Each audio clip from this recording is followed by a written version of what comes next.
Hello, I'm Penny Thornton and I'm talking astrology. On this particular video, I'm going to be using the full moon in Capricorn as my centerpiece. And of course, I'm going to be looking at all the other important configurations around this time, a sort of 2-week period. We're looking at the things that are going to sort of dominate the astrology and play a part in what happens to us. So just for technicality, this full moon on the 3rd of July occurs at 11:40 UTC GMT in old money, and you can make the adjustment for whichever time zone you're in to get it absolutely right. Well, this full moon in the Native American tradition is known as the full buck moon. And this is because at this time of year, in with the old traditions, if you like, the deer, the buck, the roe buck, were growing their antlers. And the Native American culture plays a lot on seasons and the moon, the full moon, the new moon, the lunar cycle, very important. And so each of these different full moons and new moons had a name. But the name that I'm really like comes from the Celtic tradition, and that's the wort full moon. Funny word, and it doesn't mean word. What wort means, it's the ancient word for herbs. And it was at this time of year that the herbs were at their fullness and they were ready to be gathered. And then, of course, they would be preserved over the winter and spring. And in a way, Capricorn really resonates with that idea, the idea of preservation, of conservation, of things coming together or being useful over a period of time. And although, this, it will always be in Capricorn, this moon, but I really think it resonates with this idea of the gathering of herbs. So there's also aspects of this full moon which are worth considering. Like all full moons, it comes with the theme of closure and completion. And so it's an appropriate moment to finish doing certain things, whether that means the season for doing something is over and it's put away for another year, or whether things come to a conclusion. And of course, we can reach conclusions, which means we reach understandings on a full moon. Of course, a full moon is going to be much more evident in the things that are happening in your life if it happens to connect with something in your natal chart. And we'll be looking at that when I look really at the horoscope itself in a minute. And of course, a little later on in this video, I'll be going through the full moon, the sign by sign, so we can see what areas of life are thrown up or are in that kind of theme of closure and completion. Now, also, full moons, apart from having a cycle of new moon to full moon, which happens every month and through the year, it marks kind of the rhythm of life. There's another way that I like to look at the new moon in a sign and the full moon in a sign, and that's at the point at which it was new, in this case, the new moon in Capricorn. It's going to reach its fullness about 6 months later. That in itself is a cycle. So that lots of the things that were begun or were happening around the time of the new moon in Capricorn are now ready to be completed. It may not necessarily mean they're completely done and dusted. It may mean that a certain stage has been reached and a new stage is ready to be moved on to. So the new moon in Capricorn occurred on the 23rd of December, 2022. So that was just before Christmas and the holidays and New Year. So it was a time, and it's often a time, isn't it, Christmas and New Year, where we make some pretty big decisions about what we want to achieve. We make our New Year's resolutions. We make plans. And often Christmas brings things to crunch point, doesn't it? We look to Christmas, we've got to get through Christmas. And then once Christmas is over, we'll do this, that, and the other. And often at that Christmas time, we become aware of the things that are wrong and we become aware of the things that are right, which is why in the new year, we start to make plans to make those kind of changes. So here we are, 6 months on. Where are you? Have you fulfilled some of those resolutions? Have the things that you've begun or the things that were happening at that time, how have they gone on? How are they? Are you happy with them? Or really, maybe not so much.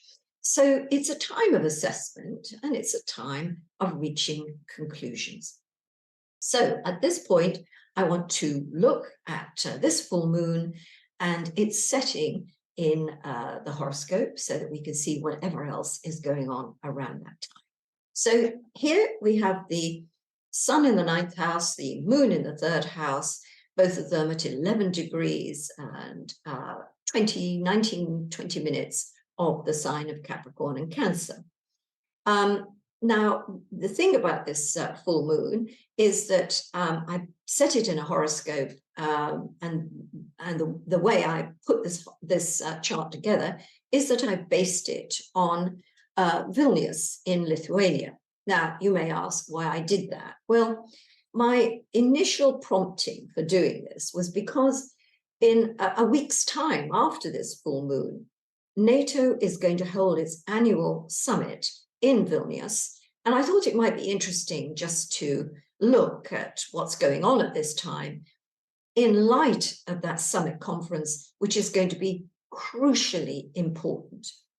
If we think it's happening in a waning cycle, so after the full moon, the moon takes roughly 14 days to come back to beginning again at the new moon. And so things are kind of signed and sealed and done and dusted. And if we want to close things down, we don't want to have any more energy behind them, it's good to do it in the waning period. Now, let's get back to the idea of NATO holding its conference here. I think a lot of the things that have been under discussion, particularly in terms of the war in Ukraine, they're coming to a conclusion. It's now ready to be set in stone. And I think in light of all the things that happened in June, when we think about the damage done to the dam, which of course, I mean, a complete catastrophe, that did focus minds in terms of, well, where does the war go from here? And you may find as we go through in these following weeks from this full moon that we get one or more European countries making much more of a presence in Ukraine, even if NATO as a whole doesn't back the idea of Ukraine requiring more assistance in order to fight its corner, so to speak. So that's one of the reasons I looked at Vilnius. But you know what? It's also an absolutely beautiful city. And so often when we're thinking about the great cities of the world, you know, we think about New York, Paris, Sydney, Rome, you name it, you know, the ones that come to mind instantly. And we forget these places like Vilnius, Prague, Vienna. There are just so many, many beautiful capital cities. So I like to make a feature of this. I'm giving Vilnius a shout out, okay? That's what I'm doing here. So as we look at the overall picture here, what I want to point out, which you probably won't be able to see unless you're very, very good at spotting these things, is that this full moon creates what is called a cradle configuration. So here we have our sun and our moon. We can see that going across the 1 o'clock, sort of 1 in the morning, 2 in the morning kind of angle if we're looking at it as a clock face, 9th, 3rd, if we're looking at it astrologically. Well, the sun is 60 degrees away from Jupiter, it's a sextile, and the moon is 60 degrees or a sextile away from Saturn, there in the 5th house, and Saturn and Jupiter are 60 degrees away from each other. So we've got an opposition and 3 sextiles, and 1, 2, 3. We've got planets grouped together in this formation, which is basically a good formation. Sextiles are happy configurations. There are an inherent harmony between the planets involved when they're 60 degrees apart. But of course, they've got the opposition uniting them, and oppositions are always dynamic, but often there is tension in an opposition. What I love about this cradle formation, and I think I'm just going to leave you with this, we're not going to get into depth in it, but one of the phrases I like that goes with it is making lemonade out of lemons, or as I often say, making limoncello out of lemons. And I think that makes this configuration and the idea of the full moon, which is hooking up to Jupiter and Saturn, the idea that even if we have difficult circumstances happening to our lives at this point in time, let's turn them into limoncello. Let's make them into something, especially with Saturn. Saturn, of course, is that planet that gives us our challenges, and we must, make something of the hard work it sets us. But also with Jupiter, we've got an element of luck and abundance and growth. So in many ways, I really, really like this formation. So what else is going on at the time that we can see? Well, if we look above Jupiter, we can see the planet Uranus. And Uranus is at 21 degrees of Taurus, and it is 90 degrees away from Venus, up there at 11 o'clock in our clock face, which is at 22 of Leo. So that's a 90-degree square angle, which is what we call an angle of tension. So that means that the day around this full moon, that in fact, the day before the full moon, Venus was square Uranus. Hours before the full moon, in fact, Venus squared Uranus. And a week before that, on the 26th of June, Mars was square Uranus. So we have a Uranian feel to our astrology at this time.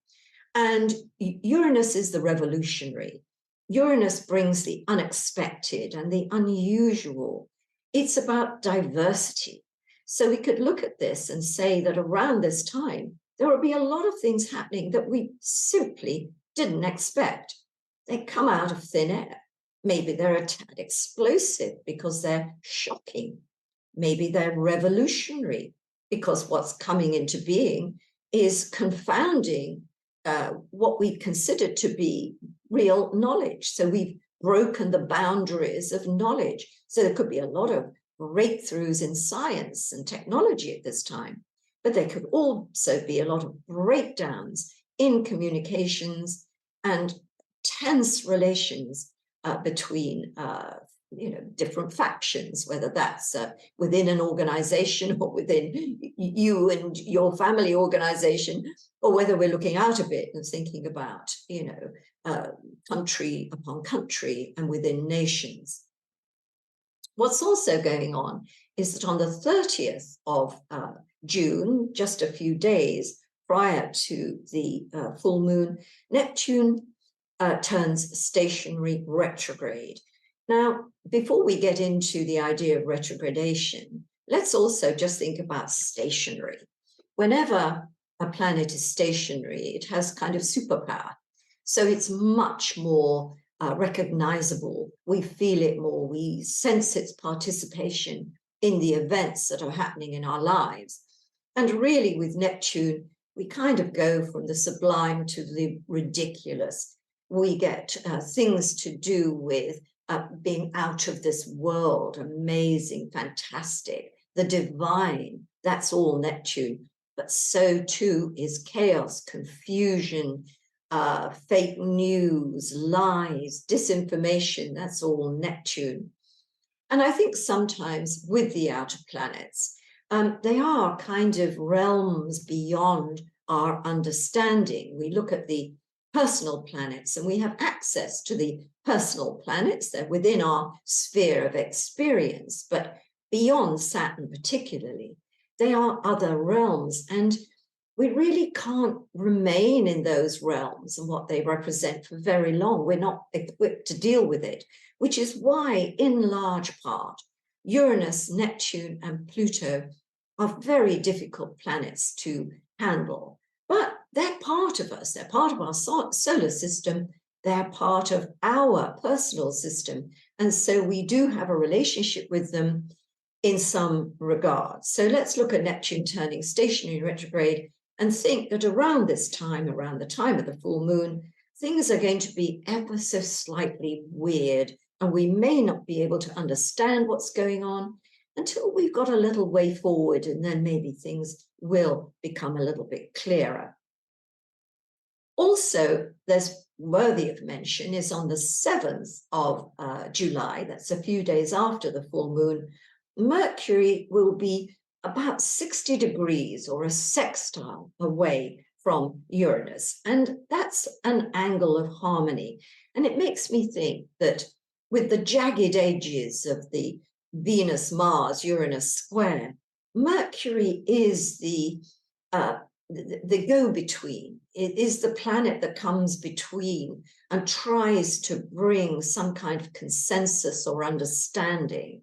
And so we may be able to relate to that in our own lives, looking at the dates that I've just given you, and just even to remember that Mercury is in a position in which it can play mediator in any situation that is full of friction. Monday, the 10th of July, we have a Mercury-Pluto opposition, and that really is an angle. But I often use confrontation when I'm talking about Pluto, and I don't necessarily mean confrontation. What I mean is facing something, confronting the elephant in the living room. That's the way I like to think about a Mercury-Pluto opposition, is what is it that we're going to confront and look at in the light. Remember, what's been in the darkness, what's been underground, needs to be faced with a Mercury-Pluto opposition. And if we can face it in the spirit of looking at it in its reality, then of course we're going to be able to make the best use of that particular configuration. But the Mercury-Pluto opposition will have been brewing right from the time of the full moon. And so it will be a week where there's a lot of argy-bargy and a lot of kind of people maintaining different positions and lots of things coming into the arena that perhaps are shocking or that we really have to think very hard about in order to be able to make use of them. So I'm going to come away from the horoscope and come back into another sort of general feeling about this full moon. It's in Capricorn, and when we're looking at the solar chart, it means that this is taking place, or where the moon itself is, as opposed to the sun, is that we're in Capricorn's 10th house. So there's a lot of things to do with construction, so that we need to be constructive in our approach to situations. It has a lot to do with the material aspects of our world, and to do with government and leadership and industry. So we think about a full moon bringing endings. Yes, it may bring an end to certain, companies or certain leaderships. If you've got an election going, there's going to be a leadership contest, and somebody's going to go. And it's the same really with, within nations. Governments fall or they go. So there's a strong influence or a strong focus on things to do with all things Capricorn. Another thing to remember with this full moon, and if you have a moon in Capricorn, you're born with a moon in Capricorn, it's a hard-working moon. And not only are you someone who works hard, and you're a bit of a rock, you're a rock for everybody else. But I think also emotions are hard work. You have to work hard emotionally. Sometimes people who don't have a moon in Capricorn just find emotional expression very easy. They just do it, it's instinctive, it just pours out of them. Whereas if you've got a moon in Capricorn, it's coming out of granite. So sometimes it's hard to articulate, or just to let emotions be free, just to let be. But maybe in a way, that's what this moon in Capricorn is teaching us all in a way, is that perhaps sometimes we have to be structured with our emotions. We have to be emotionally mature. We have to work hard with emotional situations. So I'm not going to waste any more time. I'm going to get on with looking at it sign by sign. Now, as you know, I tend to work from the sun sign a lot because the sun is the center of the solar system. It's the center of our being, and our sun sign has a lot to do with who you are. It's of fundamental importance. And the solar chart has an effect in our lives. So if nothing else, you can look at the what I'm talking about in terms of this full moon from the perspective of your sun sign and leave it at that. But if you know what sign you have rising, and you know the houses, the cusps of the houses thereafter, you will know exactly where this full moon is falling in your natal chart. And you need to listen to the appropriate interpretation. So I'm going to kick off with Capricorn. I'm going to look at what this means for you as a sign. Or if you know you've got Capricorn rising, the moon will be in your first house. And when we have a full moon, we've got that theme of closure and completion, of things ending, of things coming to a head. Sometimes that means a bit of a crisis, but it can also mean things reaching a happy ending. There are all sorts of ways to look at the idea of a conclusion. The moon, of course, will be moving through your first house, so it's just for 2 or 3 days, and it's placing an accent on things to do with your personal life, with your personal appearance even. So don't be surprised if you look in the mirror and think, oh dear, I want to do something different here. I'm fed up of this same old view of myself, whether that means a new outfit, a new hairdo, or something about the way you present yourself to the world. And so this full moon brings those sort of things to a head. But this is also about relationships in general and a relationship in particular. And why is that? Well, the sun, of course, for you, Capricorn, is moving through the 7th house of relationships. So there's a long period, really, right through until the 22nd of July, that the sun is highlighting this area of life. So other people, their impact on your life is going to be important. And perhaps at this full moon, you really understand the importance of other people in your life. Also, when the sun is moving through the 7th house, it's a time to form relationships. It's a time to reboot relationships. And it's a time to consider other people's needs and feelings, because the sun is over on that side of the horoscope. It's not on your side. So for many Capricorns, this is also about coming to a particular stage of a relationship. And I talked about that a little earlier on in light of the new moon on the 23rd of December. And now 6 months later, decision time. Is it time to make the ties that bind? Or is it time to unpick the tapestry of a relationship? And this full moon is likely to bring those issues to a head. And that is certainly something to think about. But again, if you are, you're a Capricorn born, let's say, round about the 2nd, 3rd of January, or you have planets and points at 11 degrees of Capricorn, then this full moon is going to speak volumes to you.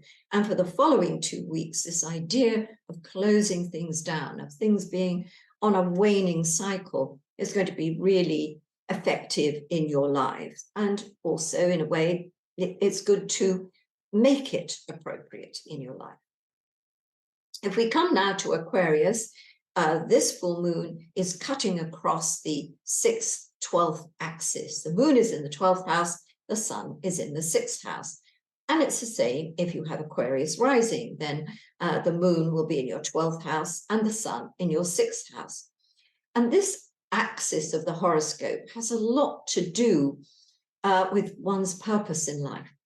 And in a way, when we look at it from the sixth house perspective, which is where the sun is moving through at this period of the year, then it is about the things that we do on a day-to-day basis that form the structure of our life and give it purpose. I mean, there is a purpose in the sense of the things we do at a given time of the day or a given part of the week or the month, whatever it is. It adds structure and form to our lives. It gives it us rhythm. It's a system, just like we have a health system, which is why the sixth house has a lot to do with our health. So the idea of a purpose here is in treating the things that appear to be a little bit humdrum, the everyday things of life, and respecting them, respecting the duty of care. We have to make things run. The duty of care we have to others. The duty of care we have to ourselves. So this full moon is likely to illuminate that. So whether that brings a simmering health problem right up to the bubble and you have to deal with it, or whether there's something to do with your work and the way, you know, your life is structured, that it's bringing things to a head, after which things move on sort of differently. But we can also look at this, as I said, for finding purpose. And if around the time of this full moon, you find yourself thinking, why am I doing this? You know, who cares? What? Why am I doing this? That's the question posed by this full moon. And really, you need to answer that yourself. Why are you doing it? Because the answer you get will be illuminating, and you need to act on it. And of course, the 12th house, where the moon is, does plug us into the unconscious world and the world of the divine. So there is a sense that you may be super psychic at this period of time, or you may have very powerful dreams. And of course, dreams are a great source of information as to what's really going on in our lives. And if we care to analyze them and think about them and allow dreams to be part of our lives, we're going to live our lives more successfully. So this full moon has a lot to do with all of that, Aquarius. If we come now to Pisces, then the moon, the full moon, is cutting across the 5th, 11th axis. So the moon itself in the 11th house, the sun in the 5th house. And this is the same if you have Pisces rising. This is where this full moon is going to be. Now, this axis, 11th, 5th, is the axis of gestation. So it's taken several months, ideally 6, when we think about the new moon, full moon cycle, to put a project together so that it is ready. It's ready for delivery. But of course, all sorts of things can be a gestation period. When we think of babies being born, there's a 9-month gestation period. But hey, very often we only realize that we're pregnant about, 3 months in. So by that time, we've only got 6 months to go. But there can be other things that have that kind of 6-month time period. We can have the gestation of a love affair, the gestation of a relationship. So this full moon has a lot to do with the completion of a period of gestation. But the accent, because at this particular time is in the 11th house, we're bringing collaboration into the mix. So we think about collaborations having reached a stage where they're ready to deliver, or they're done and dusted, they're over. So maybe some kind of creative enterprise, maybe some kind of collaboration, or even a love affair has reached a point where, it is done, its lifespan is done, and it is time to move on. So these are considerations with this full moon. Another thing I really want to say here is, of course, the sun is moving through the 5th house and will continue to do so, moving through Cancer until the 22nd of July. So there's several, a little bit more time to think about getting into your creative mode, because when we are creative, we are so fully engaged. It does amazing things for our sense of well-being. And we can be creative in so many ways. As I often say, we can be creative in the kitchen, we can be creative with finances, we can be creative with play, things that are pleasurable and playful. And of course, we can be creative with a paintbrush or writing or whatever else. But getting into your creative mode, Pisces, is going to be a very good thing to do in this period generally.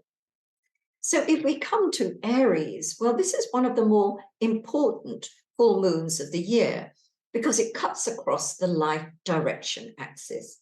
The sun is in the 4th house of home, family, the roots of life, the foundations of the future, and the moon is in the area of the world that you're in, your role in life, things that are very much out in the world, your material world. So at this time, especially in light of the idea of thinking back to the new moon period, which was back around the Christmas time, if you made some plans, maybe they were either related to the family or to your home or to property or something, or whether it was more to do with your career and the things that you want to have happen in your life, your ambitions, then this is going to be an important period for seeing how successful those plans have been. If they're successful, things are growing, you're happy with them, then you can continue on with them. If you look at them and you think, you know, I've wasted 6 months on this and, you know, I've nothing to show for it, maybe it's time to abandon that particular project or that particular plan or whatever else it was. Now, the other thing that this full moon will do is make you acutely aware of the balance in life. Have you got it right? Is there too much focus on career, too much on being out there in the world, and not enough time with family, with home? Is the balance out of whack? If you could say yes, then it needs bringing back into balance. Now, the other thing we look at here is endings and conclusions. So have you come to the end of a job? Or are you retiring? Is retirement in view? That would be appropriate with this full moon. But of course, sometimes we can end a job, but it's only part of the overall job that we do. So it's just that part of it is over. The other end can be just as important because the sun is moving through the 4th house of home, family, property, base in life. So it may be that this is the time to move home or to make for very big changes within the home. And maybe just things will happen in the home that mark an ending of sorts. And I think this is also slightly more important if you've got something at 11 degrees of the cardinal signs, or you're an Aries born, let's say around the first, second, third of April, then this full moon will be focusing right on your sun, or if you have anything else at 11 degrees in your chart, and that will make it just a little bit more dynamic.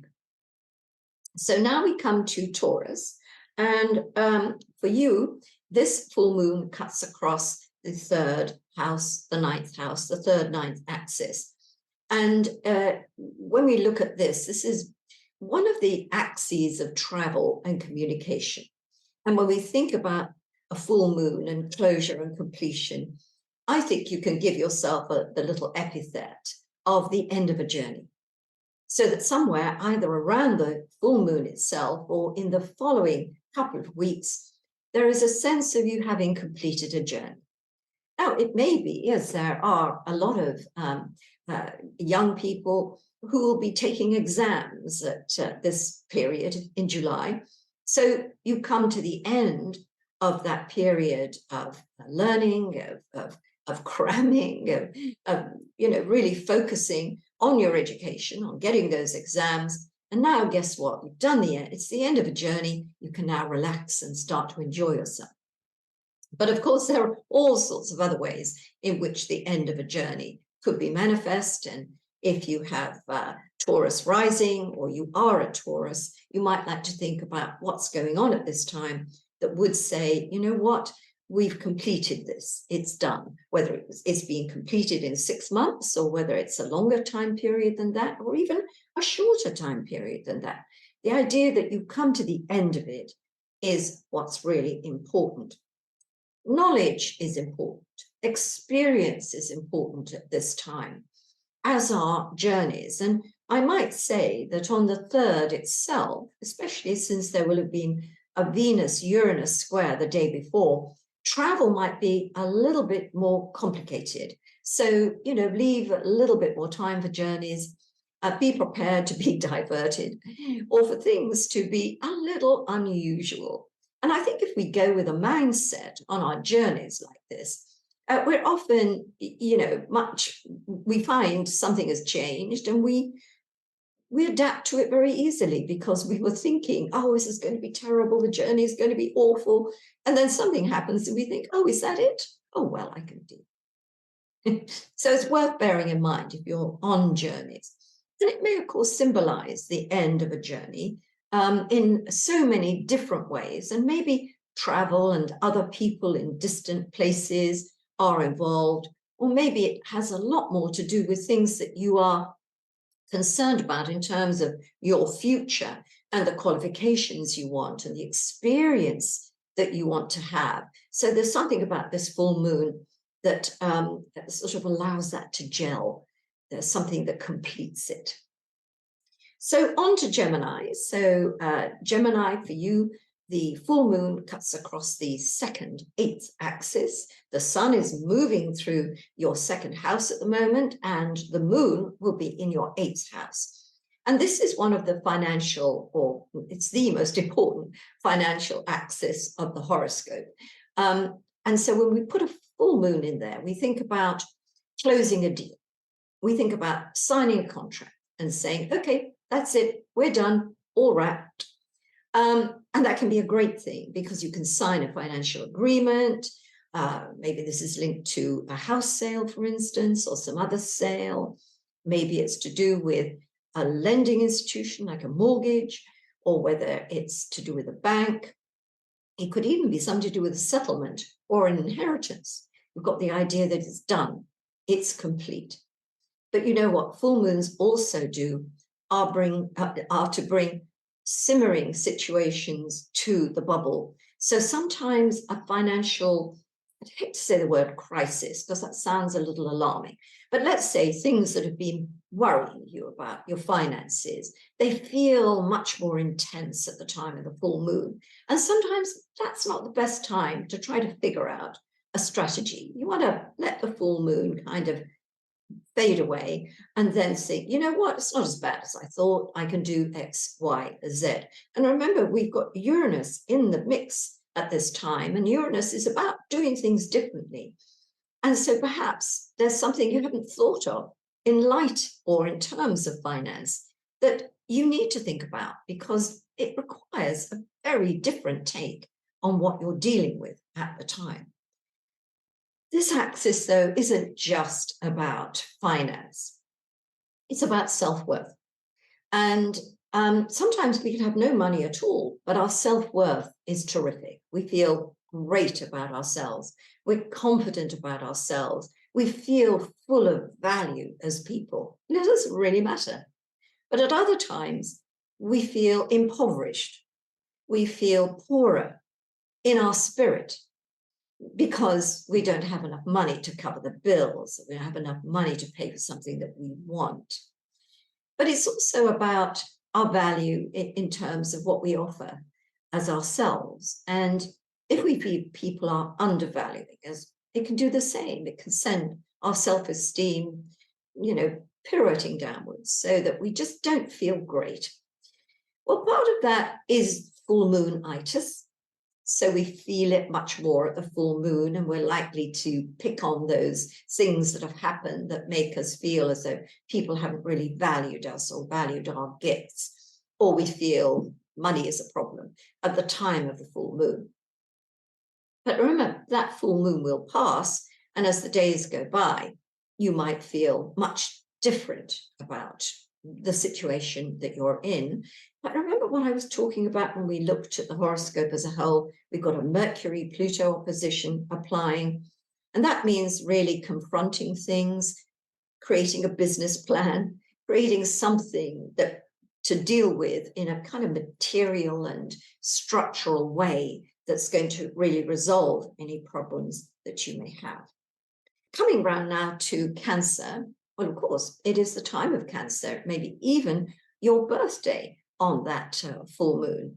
And so you've got a full moon birthday. So you're either going to be over the top happy. Oh my goodness, I couldn't have a happier day. Or it's going to be the reverse and you're going to feel overwhelmed by things that you're not happy with at this particular time. And let's face it, if it's another zero, it's never, is it? I mean, we do our best to say, you know, with age comes wisdom, but with age comes crow's feet. Okay, we know that. So it's not always terrific. My birthday, for instance, I'm such a misery on my birthday. But, you know, as soon as it's over, I'm all right. But if I've got a full moon on my birthday, well, clear the decks. So when we look at this full moon Cancer, here you are, the sun in Cancer, the moon in your opposite sign. In a way, you are empowered because the sun is moving through your sign, the moon is in the opposite sign. And sometimes Cancer, I know you find it difficult to sort of come up front and say, you know, this is what I want, this is what I want to do, this is what I'm going to do, this is what I want to achieve.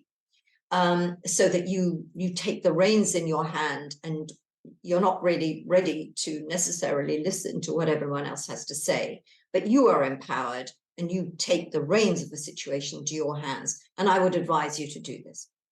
When we think about a full moon bringing simmering issues to the bubble, this is also on the relationship axis because the moon will be in the 7th house at this time.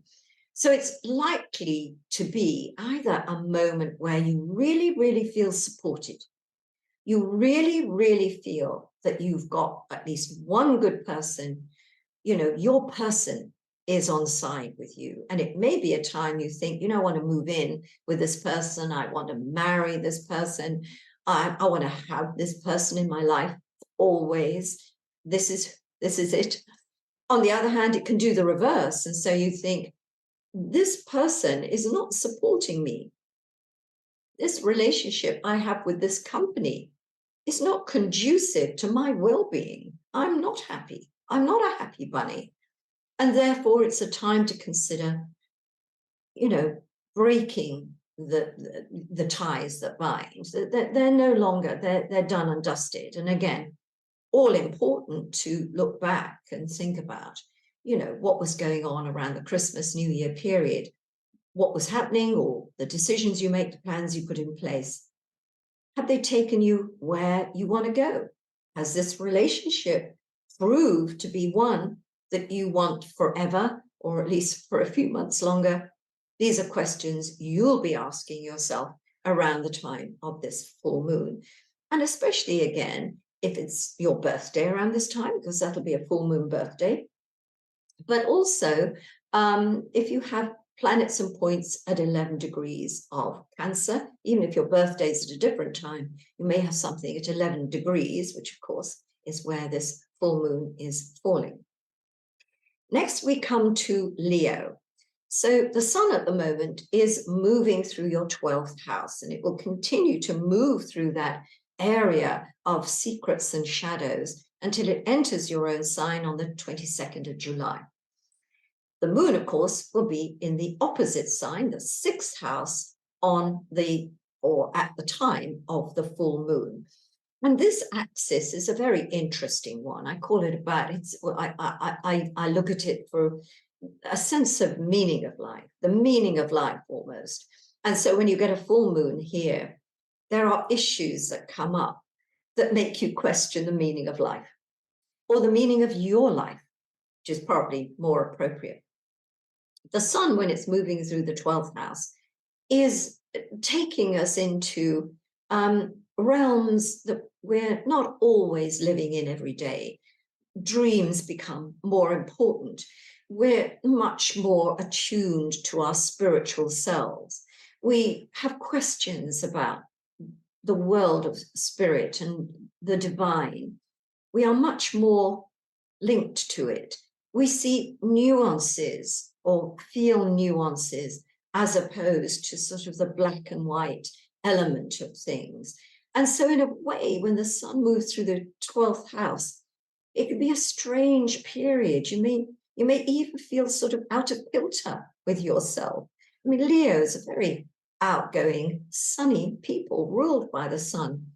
But the sun moving through the 12th house means you go into your shell a bit and you look at the shadows of things, the nuances, and maybe you're a little out of sorts. Of course, as soon as the sun comes into Leo, you'll be back out in the sun, in the driver's seat again.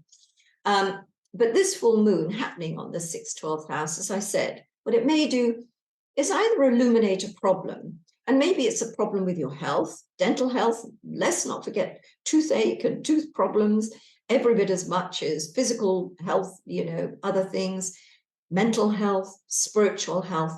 That's what this full moon is about. It will bring things up and you'll be aware of them. And of course, once we're aware of something, we can start to do something about it. That's its importance. So on to Virgo. Now with Virgo, we've got the sun moving through the 11th house and the moon when it's full in the 5th house. So we're on what I call the axis of gestation. So if you're listening to me, watching this video, and you're ready to deliver, then you'll know that this full moon is speaking volumes to you about something that's had a gestation period and it's ready now to see the light of day.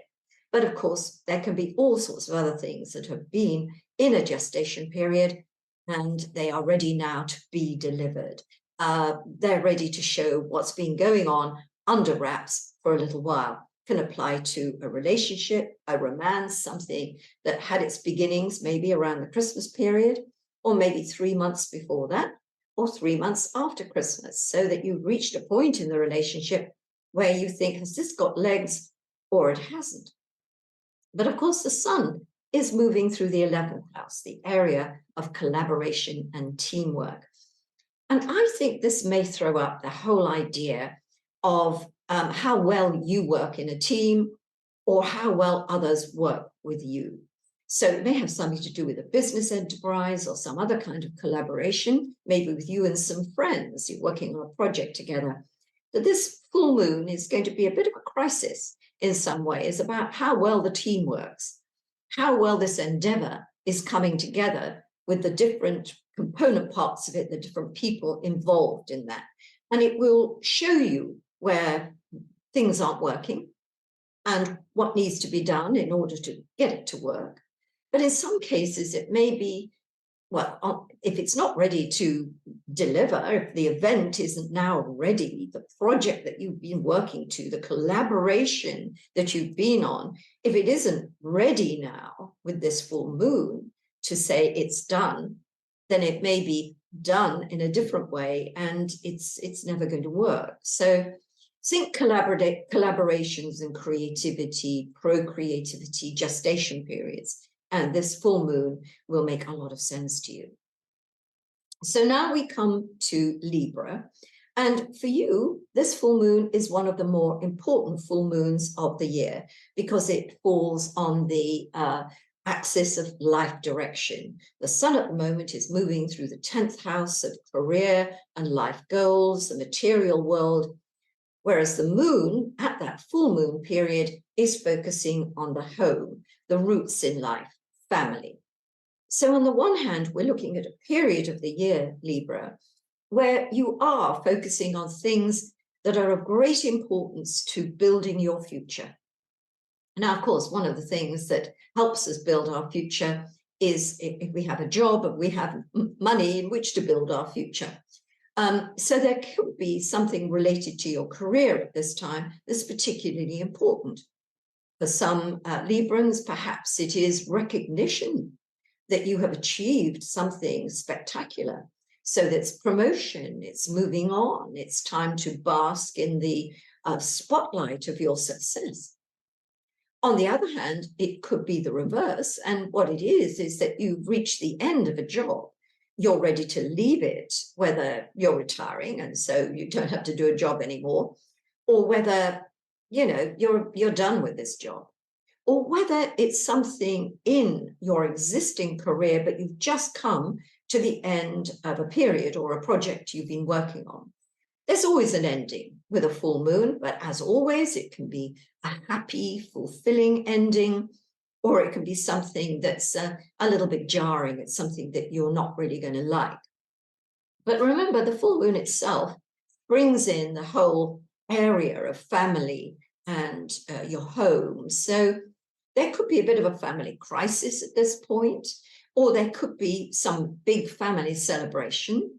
And of course, the celebration, one's emotions are full and happy, hopefully, but also sometimes things are in reverse, and perhaps things get overwhelming. And so anything to do with the family gatherings, family developments may push your buttons at this particular time. But let's focus on the themes that I've been talking about throughout this video, the idea of endings, of conclusions, of reaching understandings, of reaching conclusions, of happy endings, of the ends of chapters, which in turn give way to new chapters in the future.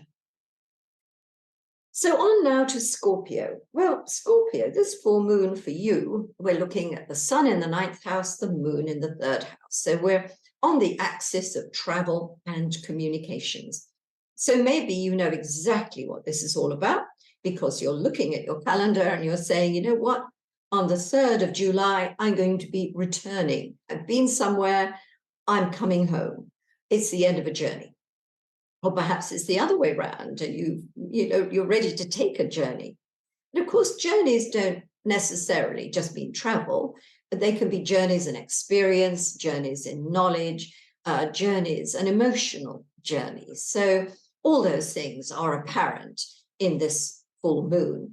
And if indeed you are traveling, let's say on the weekend before the 3rd or the 3rd, the 4th of July, it might be well worth bearing in mind that things get a bit full moony, especially as Mars is square Uranus, Venus square Uranus, as we've seen in the horoscope.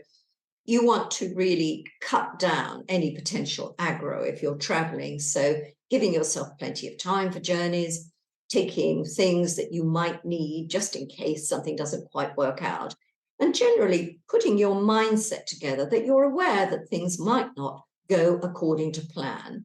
Then, of course, what happens is something doesn't go according to plan, but because you've thought it would be so huge, so difficult, you'll just think, oh, is this it? This tiny little thing? Oh, deal with that. But had you not perhaps thought about it and maybe did some things that you wouldn't have normally done, it's making it much easier to have a full moon journey and enjoy it rather than be feeling stressed out about it. This full moon is also saying it's the end of a journey in knowledge. I talked about that, but I'm also thinking about exams. A lot of you take exams at this time. So it's the end of a study period. You've done the course, it's over, it's done with. And I suppose you're ready to kick back now. You're ready to have some fun. And with the sun in the 9th house, it's like looking at new horizons. It's like looking forward and thinking, what do I want to do? Where do I want to be in a few years' time? And looking at that, hopefully, and this full moon helping along the way to accomplish what you need to do in order to get where you're going in the future. Finally, no, it's not finally, is it? Yes, it is finally. Sagittarius. I've come to Sagittarius. And when we look at Sagittarius, we're looking at the sun in the 8th house and the moon in the 2nd house. So we're on the axis of finance and self-worth. And I think there are two ways to look at this, because in a way, sometimes we feel great about ourselves because we've got money in the bank and we feel we've got a lot of assets, and it can make us feel good. So that by the same token, if we don't have money in the bank and we can't pay our bills, our self-esteem goes right down. But this full moon is all about striking the balance. It's also about closing things off.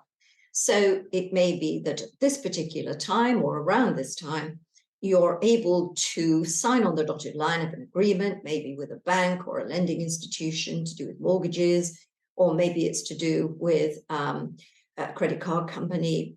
There's an idea of getting things settled, getting things done. But it can also coincide with a settlement of some description, or even an inheritance. So these are the areas we look at with the second and eighth house. And the sun moving through this area until the 22nd of July means there might be quite a lot of dialogue with people over money. I also call this house the house of receivership, because it's where we receive things from other people. When we're in a relationship with someone, what do we get from them? And of course, receivership sometimes means exactly what it says. We've gone into receivership, but let's not go there. But if it happens that you are really stressed out financially, this may be one of the things under consideration at this time with this full moon in these particular areas of your horoscope. But we need also to think about self-esteem just on its own, without thinking about money and assets. And it's who we are as a person, isn't it? What do we offer? And how do people treat us? Do they give us full value? Do we feel we're happy to give to people because they appreciate what we do? And because they appreciate us, we feel full of value and our self-esteem expands. So this full moon could be a bit of a crisis about that, when you realize you are being devalued as a person.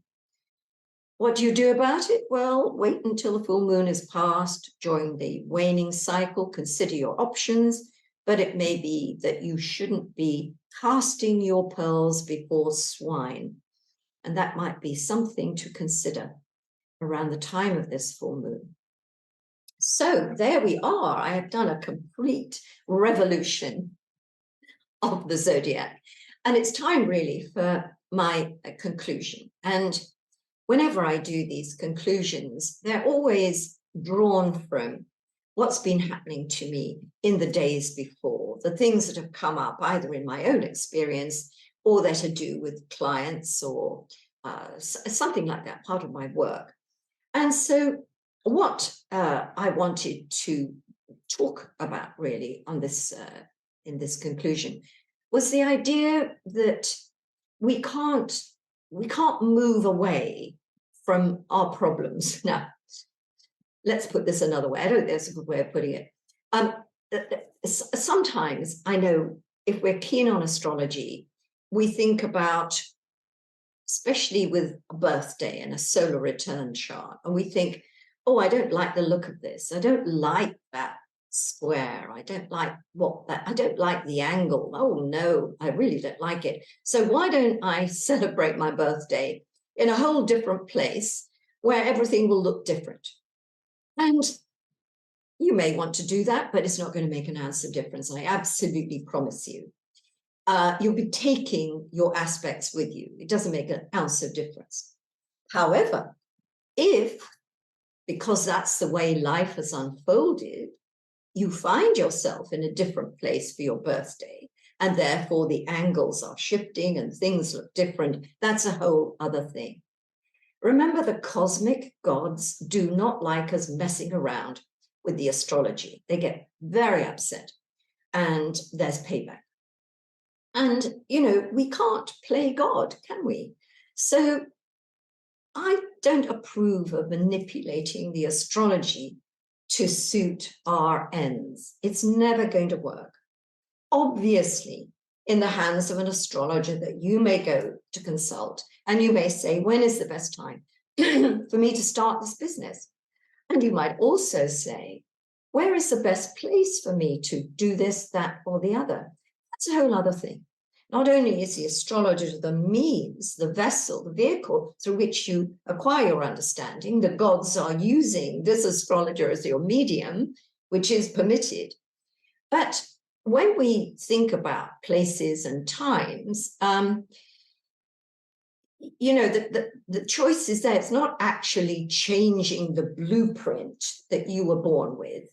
The chart that you're born with is the chart. This is your map. It's your destiny. You can't change your destiny. That's it. So it doesn't matter whether you move to San Francisco or Hong Kong. You're not going to change your destiny. You know, it is what it is. However, what I would say is if you have choice in the matter, and maybe there's a job going in a city 1,000 miles from you, by moving there, you may find that the chart of that city or that country now has a different effect on your natal chart, but it's that way round. You're looking at astrocartography in the sense of where does this fit with my chart? You're not thinking relocation or a relocation chart where you set up your natal chart for a whole different place in the world. That's spurious. It has no meaning whatsoever. Your chart, your life chart, your natal chart is who you are. You can travel with it and see what the effects are, and you can make decisions based on choosing times and places through the medium of an astrologer. That's all squared up. But otherwise, manipulating, trying to get your life to work by switching places and times and all of this, doomed to failure. And there's a lovely story linked to this, and it's called A Meeting in Samara. And it's about a rich merchant in ancient days who sent his servant into the marketplace to get some provisions.